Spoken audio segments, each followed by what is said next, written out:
Belakangan ini komedian Sule menjadi gunjingan warganet tak lama setelah komika Kiki Saputri membuat pengakuan di podcast Denny Sumargo. Di situ, Kiki Saputri mengaku malas meroasting artis lagi karena menurutnya banyak artis yang tidak asyik.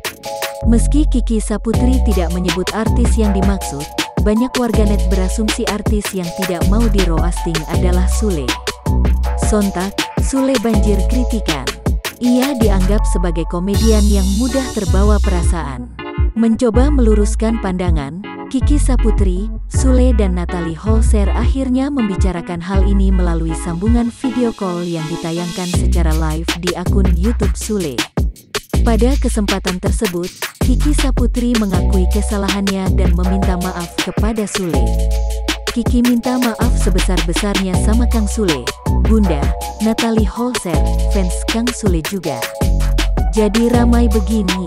Pertama, aku tegaskan kita baik-baik, hubungan kita baik-baik aja, ungkap Kiki Saputri dikutip lewat kanal YouTube Sule Channel, Jumat tanggal 26 Maret tahun 2021. Menurut Kiki Saputri, ada banyak artis yang tidak ingin di-roasting dan bukan hanya Sule. Beberapa kali pernah diminta roasting artis-artis. Kiki bilang enggak semua orang bersedia di-roasting. Karena roasting harus kesepakatan, persetujuan. Kalau Kiki tetap laksanakan jadi salah, ujar Kiki.